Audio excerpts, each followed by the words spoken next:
इस वक्त देश के बैंकिंग सिस्टम को लेकर चिंता लगातार बढ़ती जा रही है।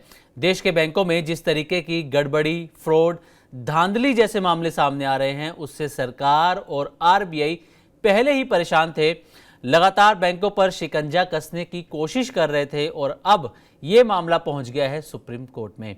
कभी प्राइवेट बैंक तो कभी सरकारी बैंक और कभी कोऑपरेटिव बैंक्स। इनमें पिछले कुछ समय में ऐसे कई बड़े मामले सामने आए हैं जिनमें पैसों की हेरफेर हुई, फ्रॉड हुए और इनमें खुद बैंक के कर्मचारी तक शामिल पाए गए।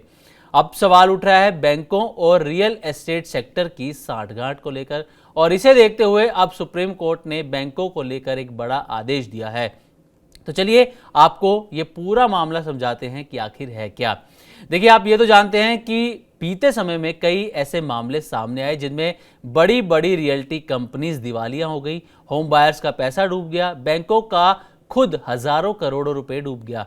बस इसी के चलते सुप्रीम कोर्ट अब रियल एस्टेट कंपनीज में बैंकों के एक्सपोजर, उनके निवेश को लेकर सुप्रीम कोर्ट ने कड़ा रुख यहां पर अपनाया है। दरअसल सुप्रीम कोर्ट ने केंद्र सरकार और आरबीआई से एक याचिका पर जवाब मांगा है कि आखिर बैंकों का रियल एस्टेट सेक्टर में कितना बड़ा एक्सपोजर है और क्या इसकी ठीक से निगरानी हो रही है या फिर नहीं। कोर्ट में एक होम बायर की तरफ से ही याचिका दायर की गई है जिसमें मांग की गई है कि बैंकों की तरफ से रियल एस्टेट कंपनीज को दिए गए कर्ज का स्पेशल ऑडिट कराया जाए। आसान भाषा में समझें तो सवाल ये उठाया गया है कि कहीं बैंकों का पैसा जरूरत से ज्यादा बिल्डर्स और रियल एस्टेट प्रोजेक्ट्स में फंसा तो नहीं हुआ। याचिकाकर्ता, जो खुद एक घर खरीदार है, ये भी चाहता है कि ईडी कई डेवलपर्स के खिलाफ घर खरीदारों के पैसों के कथित गलत इस्तेमाल और हेराफेरी की जांच भी करे। चीफ जस्टिस सूर्यकांत की अध्यक्षता वाली एक बेंच ने ministry of housing and urban affairs of India, ministry of corporate affairs, प्रवर्तन निदेशालय यानी कि ईडी, इसके अलावा जयप्रकाश एसोसिएट्स और जेपी इंफ्राटेक जैसे builders, Standard Chartered bank, Yamuna expressway industrial development authority और the Uttar Pradesh real estate regulatory authority सहित अन्य को नोटिस भी जारी किया है।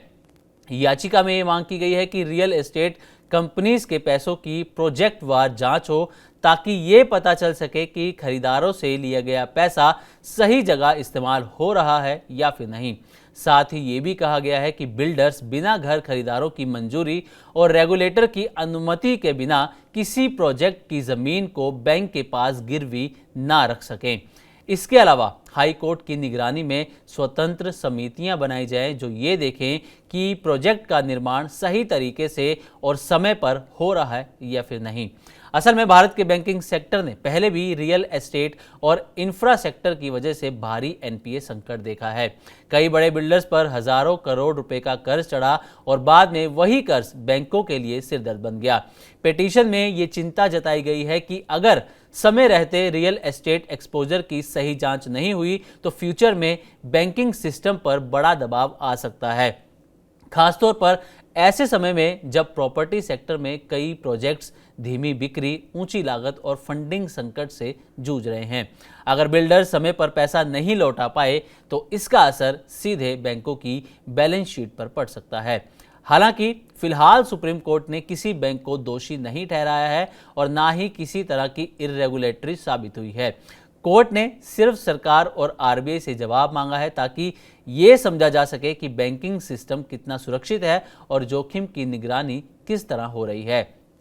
आरबीआई पिछले कुछ समय से लगातार बैंकों पर सख्ती बढ़ा रहा है। कई बैंकों पर नियमों के उल्लंघन को लेकर जुर्माना लगाया गया है। साथ ही डिजिटल फ्रॉड, केवाईसी गड़बड़ी और लोन मॉनिटरिंग को लेकर भी निगरानी बढ़ाई गई है। अब सुप्रीम कोर्ट के दखल के बाद ये मामला और गंभीर हो गया है क्योंकि यहाँ सवाल सिर्फ बैंकों का नहीं बल्कि करोड़ों जमाकर्ताओं के पैसों की सुरक्षा का है, करोड़ों बैंक अकाउंट्स का है। तो उम्मीद करते हैं कि हमारी तरफ से दी गई जानकारी आपको अच्छी लगी होगी। इसी तरह की और भी वीडियोस के लिए देखते रहें मनी 9 और सब्सक्राइब करें हमारा यूट्यूब चैनल।